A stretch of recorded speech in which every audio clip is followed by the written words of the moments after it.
Hola a todos, bienvenidos al aula taller Salud Mental y Envejecimiento. Desde la Fundación Iberoamericana de Derechos Mayores Colombia, hemos diseñado esta aula taller sobre salud mental con 4 temas que nos parecen muy importantes para la comunidad de UNICRE. Uno de ellos, por supuesto, es qué es salud mental, su normativa, su reglamentación, la política pública que existe hoy en Colombia al respecto. Por supuesto, vamos a trabajar los factores que inciden en la salud mental y vamos a entregar algunas pautas de cómo mantener y cómo mejorar nuestra salud mental. Otro tema que vamos a abordar en esta aula taller es la sexualidad en la vejez, un tema muy importante.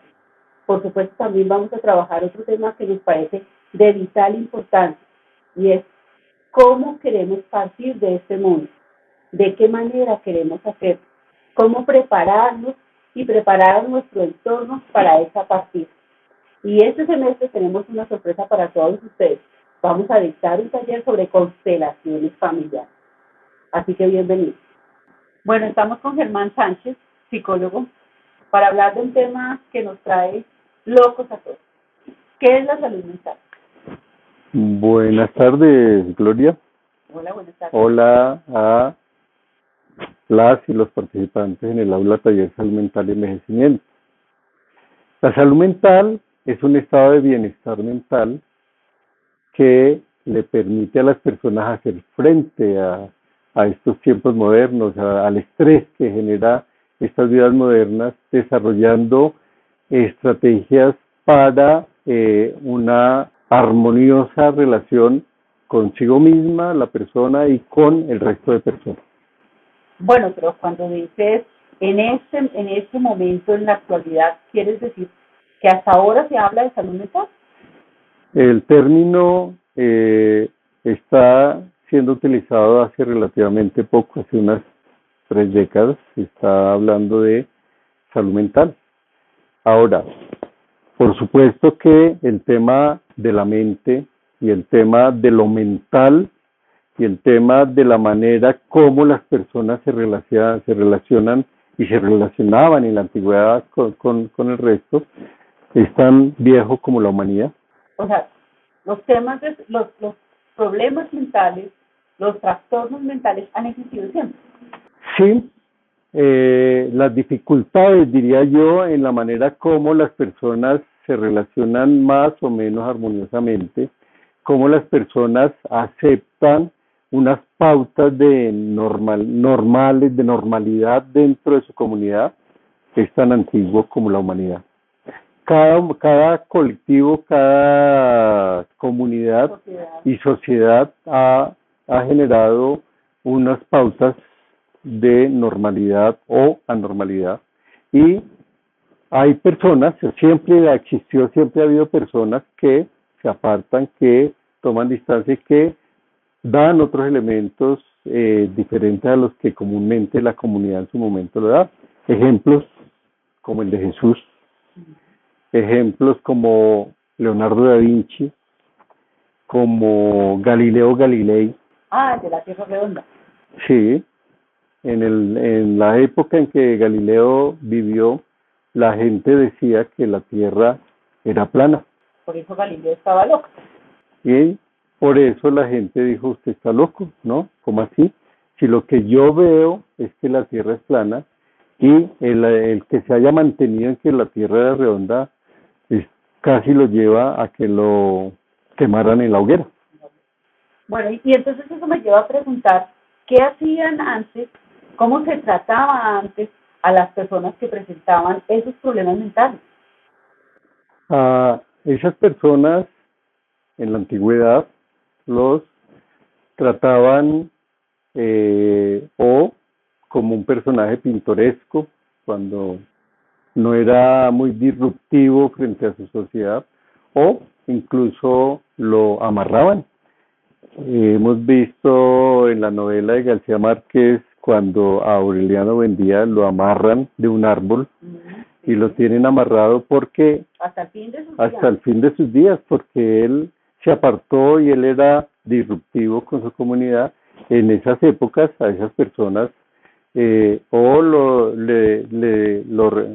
asumían como la persona que generaba el chiste, o simplemente lo apartaban. En 1600 y pico existió en Europa la nave de los locos. A los locos los llevaban a pasear. Sí, los metían en esa nave que se llamaba la nave de los locos y se la pasaban navegando por todos los ríos de Europa y no los dejaban llegar a las comunidades porque pues, las personas estaban locas. Bueno, y hoy, ¿cómo se trata a las personas que presentan algún problema o algún trastorno mental? O sea, esta sociedad moderna, ¿cómo los trata? Las ciencias de la salud mental, estamos hablando de la psiquiatría, de la psicología, han venido estudiando los temas de la mente y han venido generando unos conceptos donde se empieza a hablar de los problemas mentales o los trastornos mentales. Y de acuerdo al nivel de profundidad, de gravedad de esos trastornos, de esos problemas, por supuesto tienen formas diferentes de ser tratados y atendidos. Me preguntarás cuáles son esos problemas o esos trastornos mentales. Sí, precisamente iba a preguntar, o sea, ¿cómo sé yo que estoy teniendo un problema mental o un trastorno mental? Podemos hablar, y eso lo vamos a profundizar en nuestra aula taller cuando estemos hablando de las enfermedades mentales o de los problemas mentales, podemos hablar que existen comportamientos que hacen que sean calificados como enfermedades depresivas, de ansiedad, de esquizofrenia, psicosis, bipolares, enfermedades bipolares, etcétera, que son problemas que no le permiten a las personas vivir de una manera armoniosa dentro de su conglomerado familiar o social. ¿Cómo detectar o cómo detectan esas enfermedades? Sí, ¿cuáles son como esas alertas que de las que yo debo estar pendientes para decir, bueno, aquí hay algo que no está funcionando bien en mi mente? Por ejemplo, las personas que llega el día y no se quieren levantar de su cama. Ay, pero dormir un domingo hasta tarde, rico. Un día sí, pero si es lunes, martes, miércoles, jueves, viernes, sábado y domingo, ya eso empieza a tener serias repercusiones sobre la salud mental de esa persona. O, por supuesto, el tema cuando la persona empieza a llorar por todo. Si llueve, llora. Si hace sol, llora.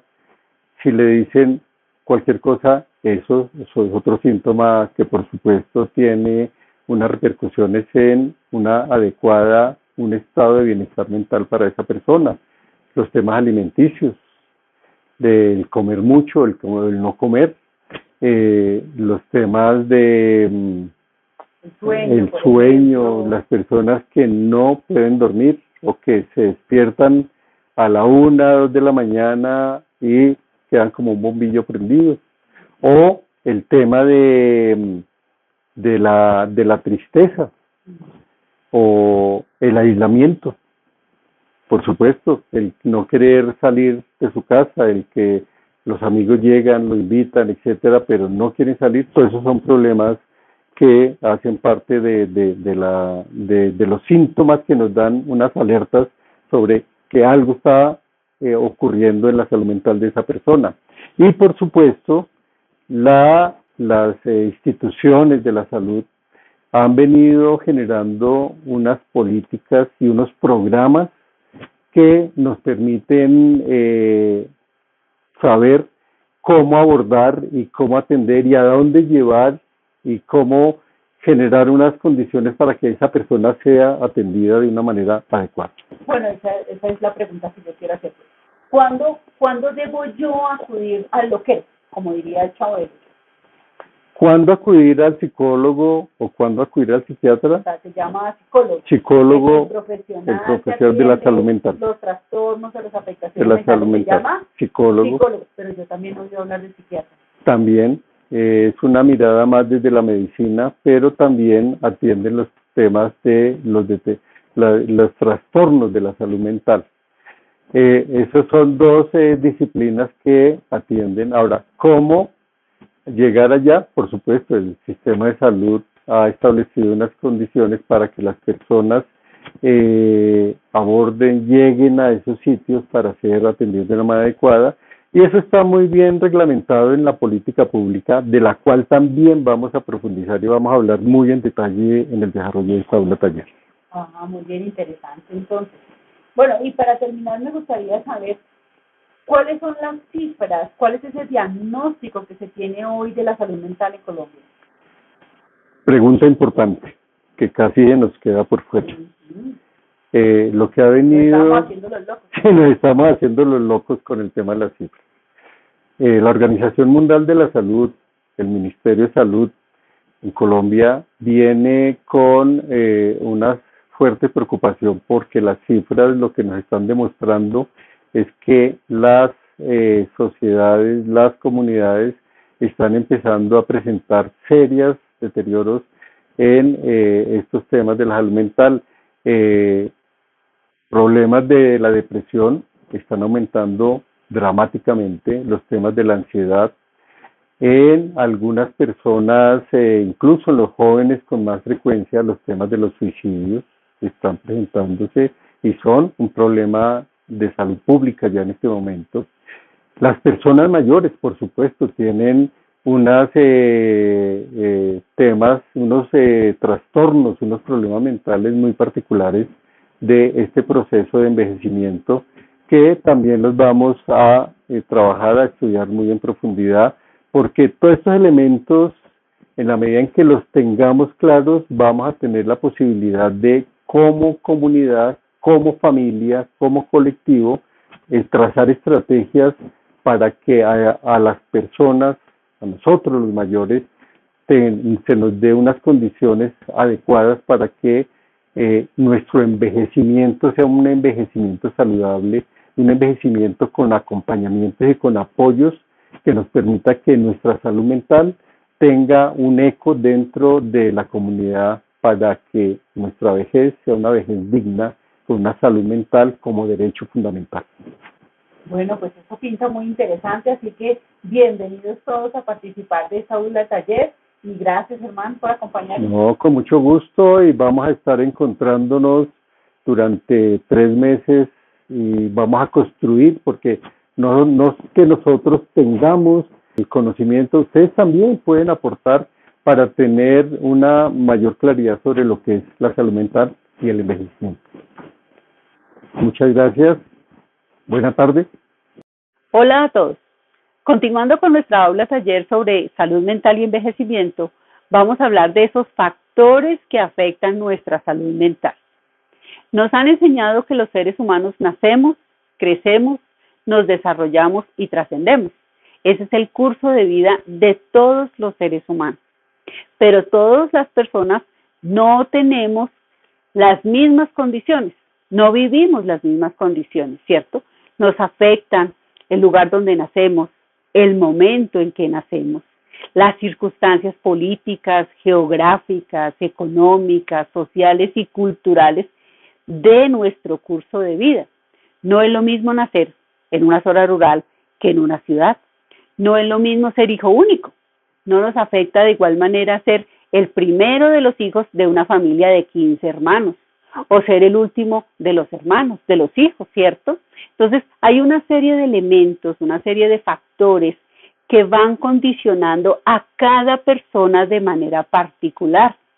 De igual forma, dónde crece, a qué escuela va, en qué momento va de su vida fue a la escuela, hasta qué grado cursó, cuándo migró a la ciudad o si se quedó en su vereda donde había nacido, en su municipio, ¿cierto? Entonces hay una serie de condiciones que nos van afectando, que nos van cargando a lo largo de este curso de vida que es nuestro viaje de vida.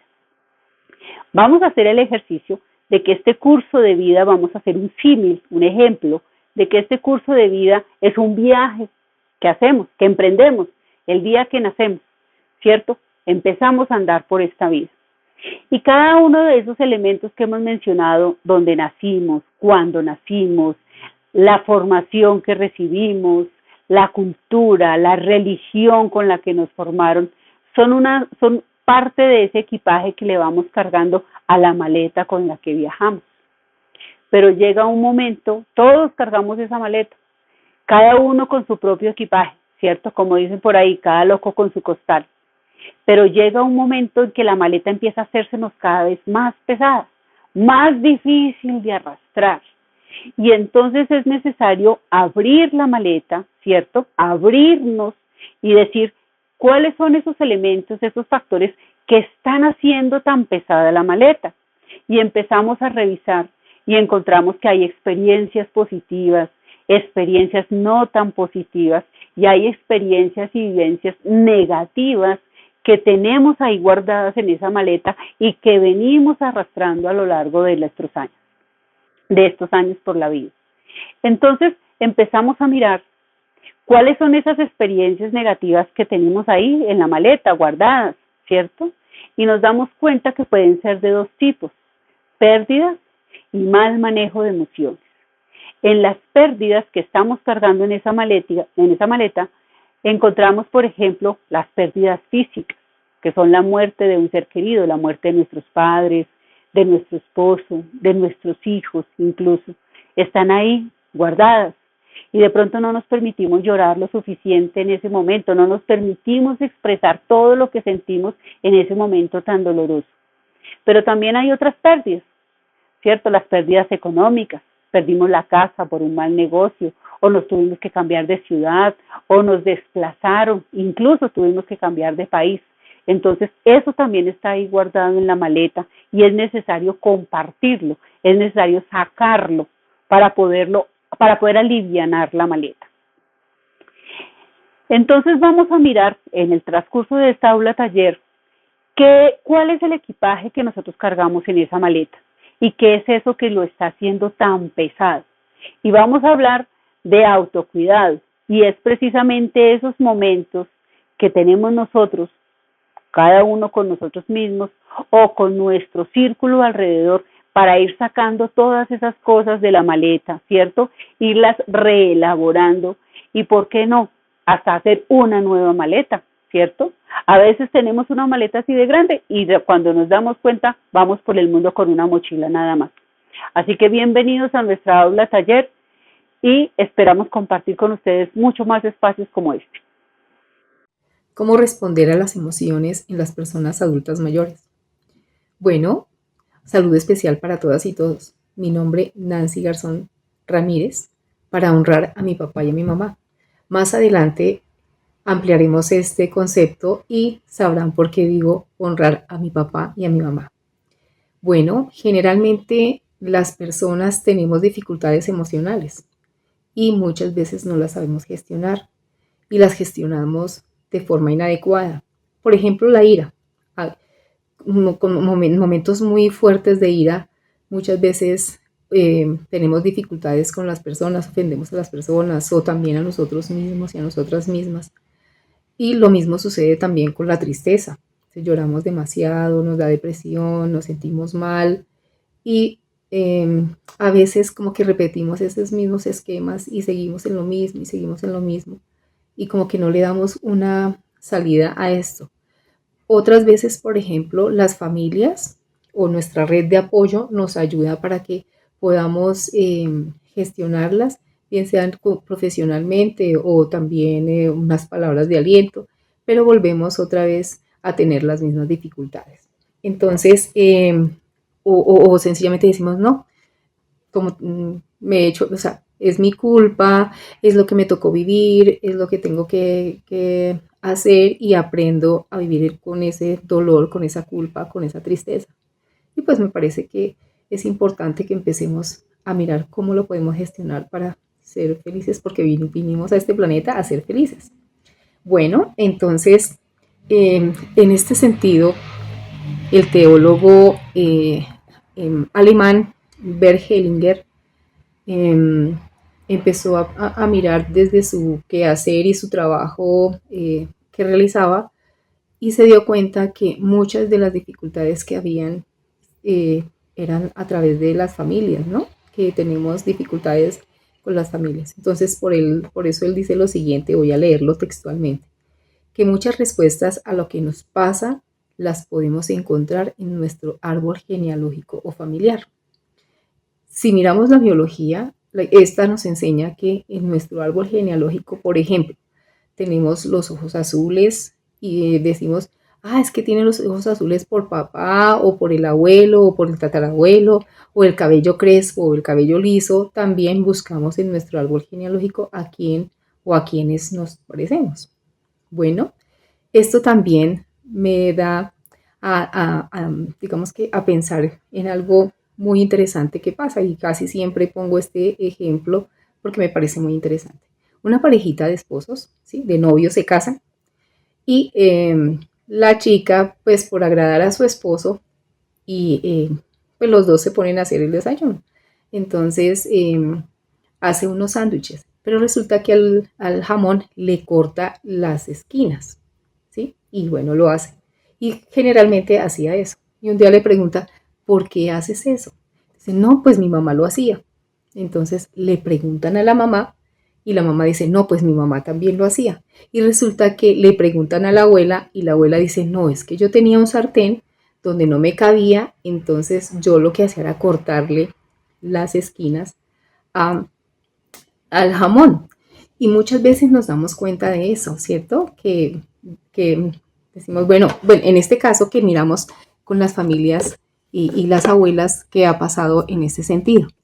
Entonces, lo importante allí es que muchas veces los comportamientos, los gestos, las canciones, los dichos, ¿cierto? Son aprendizajes de nuestra familia. Que así como pasa con eso, también pasa con muchas emociones y muchos comportamientos que a veces no sabemos cómo poderlos gestionar y qué ha pasado con ellos. Entonces, desde allí, lo que hacemos es que vamos a trabajar las constelaciones familiares que nos dicen que las familias deben tener, digamos, en su contexto en general, debemos tener orden, equilibrio y pertenencia. Y esto es muy importante y lo vamos a ampliar más adelante. ¿Por qué? Porque es que en el orden, la familia tiene un orden, ¿cierto? También la familia tiene un equilibrio y también pertenecemos. Y muchas veces no pertenecemos. Y algunas cosas de estas que hagan falta o que no estén funcionando bien tienen que ver con todo lo que pasa en nuestras familias. Entonces, desde las constelaciones familiares vamos a mirar y a observar cada uno de estos puntos que me parece que son muy importantes para poderlos desarrollar. Entonces, ¿qué vamos a hacer en nuestro próximo encuentro? Lo que vamos a hacer es que vamos a ampliar más estos conceptos, vamos a mirar de qué se tratan cada uno de estos y pondremos ejemplos. Además, vamos a hacer un ejemplo práctico, sobre todo individual, porque es que allí, en esta individualidad, tenemos que mirar algunas cosas para poder sanar. Bueno, muchas gracias por este proceso y nos vemos en la próxima. Hasta pronto. Bienvenidos, bienvenidas a nuestro módulo de sexualidad y personas mayores. Les invitamos a hacer un viaje muy importante por su sexualidad, por su historia sexual, desde el momento en que nacimos hasta este momento de nuestras vidas y sobre todo a dónde queremos llegar. Porque en la sexualidad nosotros podemos tener las riendas de nuestra vida. Bueno, a medida que vamos avanzando, la sexualidad se va expresando de una manera diferente. Por ejemplo, si estamos hablando de la infancia, de la pubertad, de la adolescencia, de nuestra juventud, de nuestra adultez y ahora en este momento de nuestra vida, ya como personas adultas mayores, tenemos una vivencia erótica, afectiva, reproductiva, de género muy particular, ¿sí? Que puede recoger mucho de lo que tiene allí, pero que nos permite de una u otra manera confrontar mucho de lo que son esos mitos, tabúes, discriminaciones y algunas veces exclusiones en cuanto a la vivencia de nuestra propia sexualidad, ¿sí? Y que nos impide que haya una sexualidad plena, satisfactoria, saludable. Entonces la invitación en este módulo es a que comencemos a mirar diferentes elementos claves para trabajar allí. Este módulo está dividido en 5 talleres, cada uno con unas temáticas muy particulares que no pretenden abarcar todo, pero que es una buena parte de lo que podemos trabajar en sexualidad. En el primer módulo vamos a hacer un encuadre de todo el taller, de los 5 talleres. En el primer módulo vamos a hacer el encuadre de los 5 talleres que vamos a tener y nos vamos a meter en algo interesante y es a pensar sobre algunos conceptos básicos relacionados con la sexualidad y qué quieren decir, ¿sí? ¿Qué quiere decir, por ejemplo, la palabra sexo? Que utilizamos indistintamente, pero que a veces no tiene el contenido técnicamente que podemos identificar y que nos puede ayudar mucho a comprender muchísimas cosas. También nos vamos a meter en este primer taller en lo que es la sexualidad en el curso de vida. ¿Cómo es esa sexualidad en la infancia, en la adolescencia, en la juventud, la adultez y la vejez? Y en términos, por ejemplo, importantes de qué hitos o experiencias claves ha habido en ese desarrollo. Por ejemplo, cuando llega la pubertad, en las mujeres hablamos de menarquia, que es su primera menstruación. Y en el hombre, ¿de qué hablamos? Cuando tiene su primera eyaculación. Esa es una primera tarea que podemos ir mirando allí. En la juventud, ¿cómo se expresa esa sexualidad?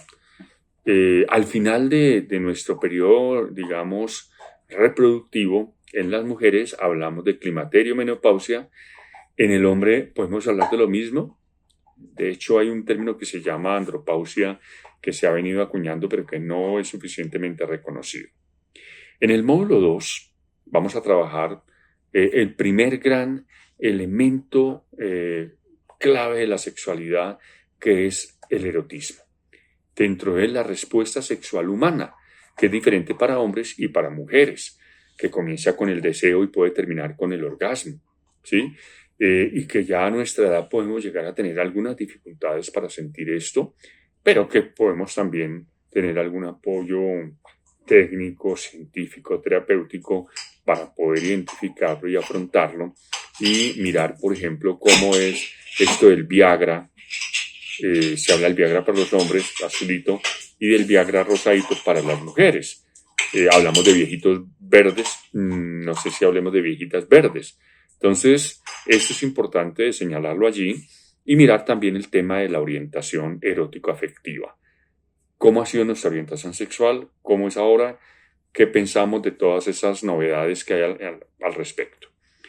El tercer taller va a trabajar principalmente todo lo que son vinculaciones afectivas. Desde el apego que manejamos los psicólogos y psicólogas hasta el amor, cómo construimos una vinculación afectiva, pero también cómo construimos una desvinculación afectiva. ¿Cómo es nuestra vinculación afectiva en este momento de la vida? ¿Estamos solos, solas? ¿Perdimos ya nuestra pareja? ¿Ya no nos amamos? Etcétera, etcétera. Y allí vienen unas preguntas interesantes también para plantear esto. En el módulo 4, la sesión 4, en la sesión 4 vamos a trabajar un tema que es fantástico porque es muy del siglo XXI, así haya existido toda la humanidad, que son la identidad de género y la expresión de género. Sencillo, ¿cómo hemos vivido nuestra masculinidad? ¿Cómo hemos vivido nuestra feminidad? ¿Qué estamos viendo ahora en cuanto a esa masculinidad y feminidad? ¿Qué pasa con nuestras juventudes? ¿Qué pasa con nosotros hoy? ¿Qué pensamos de esas masculinidades del siglo XXI? Y sobre todo, ¿cómo podemos tener una vejez diferente? ¿Sí? Como hombres, como mujeres, ser felices, pero corresponsables, no violentos y diversos. Me parece interesantísimo ese planteamiento. Y el último módulo tiene que ver con los derechos humanos mayores aplicados a la sexualidad, ¿sí? O sea, hablamos de derechos humanos mayores sexuales y reproductivos, que son diferentes. Cuando hablamos de derechos sexuales nos referimos, por ejemplo, a la vinculación afectiva, al erotismo, al género, y cuando hablamos de derechos reproductivos a todo lo que tiene que ver con la reproducción. que a pesar de que a nuestra edad pueda que ya los hombres no queramos tener hijos e hijas, ¿cierto? Y que las mujeres pues ya hayan llegado a su menopausia, muchas veces nos encargamos, alguien diría nos encartamos con nuestros nietos y nietas y volvemos de una u otra manera a ser padres y madres porque tenemos esa responsabilidad de apoyar a nuestros hijos e hijas en una cuestión muy interesante en nuestro país y que vale la pena reconocer y mirar allí. Psicología, estamos muy interesados en que ustedes tengan elementos suficientes para poder manejar todo el tema de lo que se refiere al buen vivir y buen partir. Si vamos a morirnos, vayámonos enfermando. No. Si vamos a morir, más bien vámonos bailando, es nuestra propuesta. Vamos a realizar un recorrido en el cual no solamente miremos nuestras acciones anteriores, miremos un poco como nuestras raíces, miremos también un poco el origen de nuestra cultura, sino también podamos verificar cómo son nuestras expectativas actualmente, el manejo de nuestro cuerpo, nuestra salud, cómo nos relacionamos nosotros con nuestro cuerpo, con nuestra vida diaria. Es muy importante todo esto para que podamos construir un buen proceso de envejecimiento. Igualmente trabajaremos también todos los temas relacionados con el duelo y el manejo del duelo, así como las actividades que tienen que ver con la relación familiar y cómo con estas familias podemos ir conversando cosas y esos temas pendientes. Es importante también poder entrarnos un poco entre los miedos, los temores, las angustias que nos carga el tema de la muerte. Hablar de la muerte es naturalizar este tema, es poder tener también la claridad de dejar muy en claro para nosotros y para nuestras personas cercanas cómo son las expectativas que tenemos, lo que queremos que recuerden de nosotros, pero igualmente la forma en que queremos que nos despidan.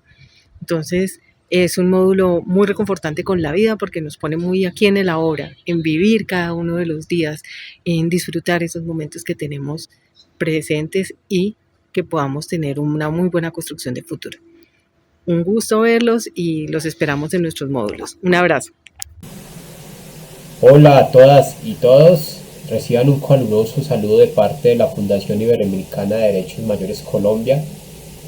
No olvidemos que nuestra fundación lo que busca es la reivindicación de derechos de las personas mayores y empoderar a las personas mayores de todas las herramientas que nos brinda la ley y el Estado Social de Derecho a exigir y a reconvalidar sus derechos. En este momento nos convoca el aula taller Salud Mental y Envejecimiento, y puntualmente a mí me corresponde dictar el módulo de un buen partir, un buen vivir, o un buen vivir, un buen partir más bien, en el orden pues como se daría esta dinámica. Soy abogado, mi nombre es Andrés López Triana, especialista en Derecho Procesal Civil.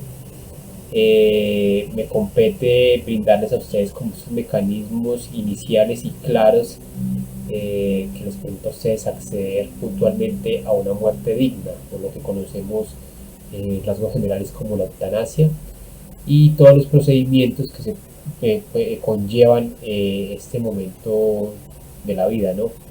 Entonces quiero indicarles que nuestro módulo, como les indico, un buen vivir, un buen partir, consta de 6 sesiones, 5 sesiones, que van a estar distribuidas de la siguiente forma.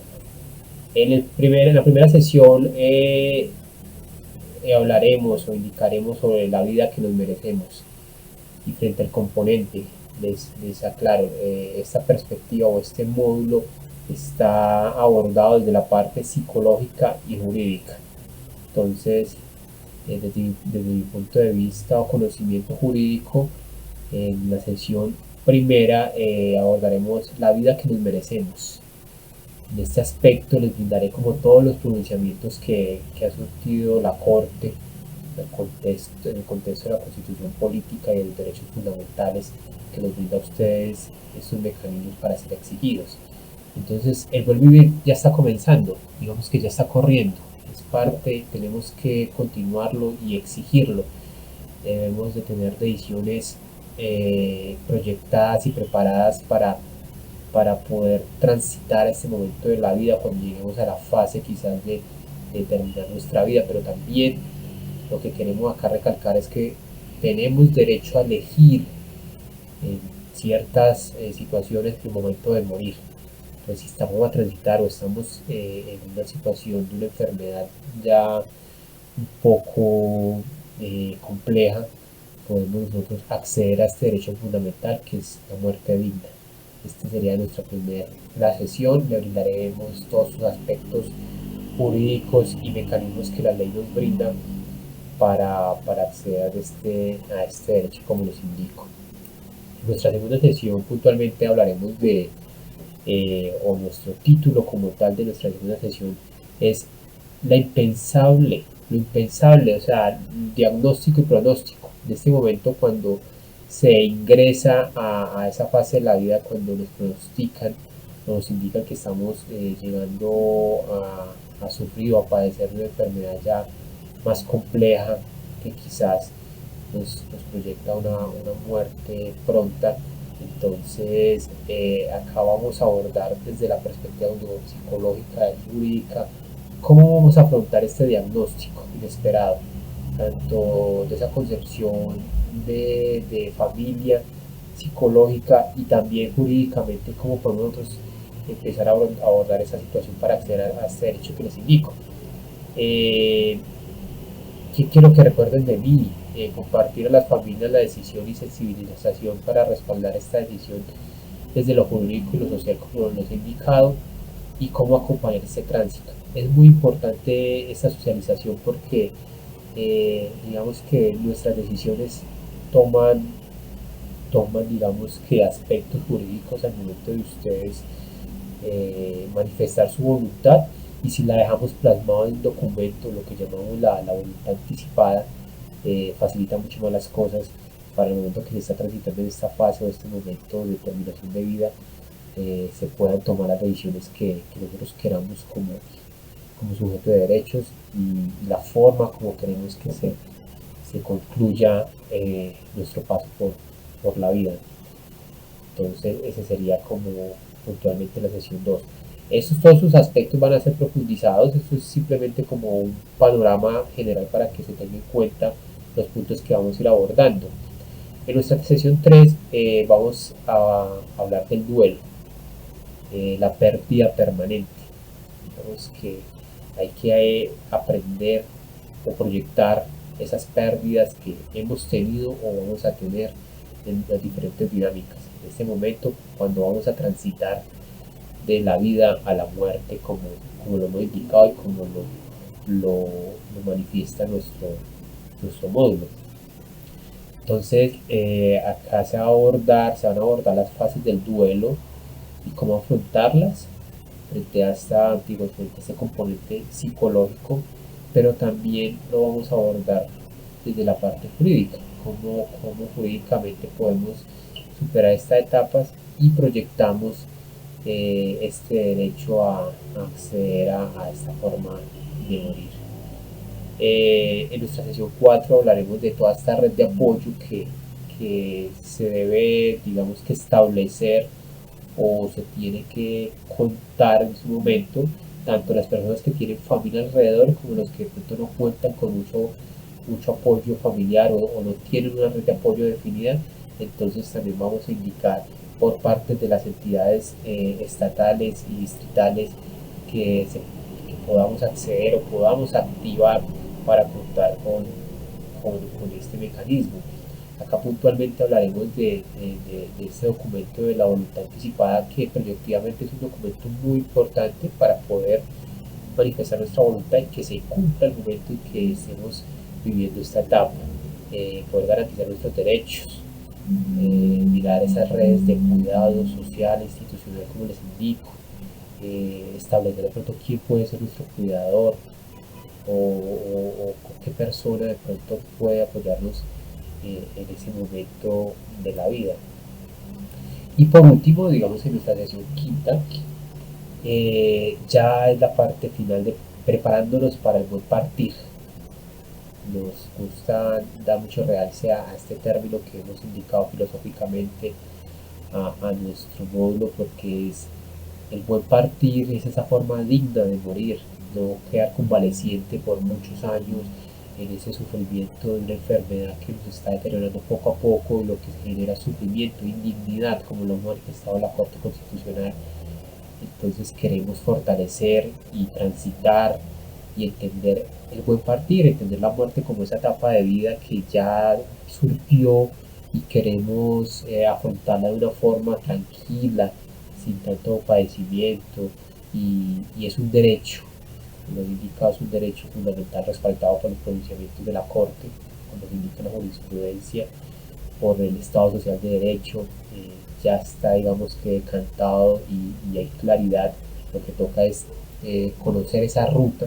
Esa misma ruta también se la indicaremos en este módulo, de cómo activarse esa ruta al momento de querer solicitar la muerte digna. Establecer, porque la idea de este módulo es un conversatorio, ¿no?, de parte y parte. ¿Qué entienden ustedes o qué consideran por un buen partir?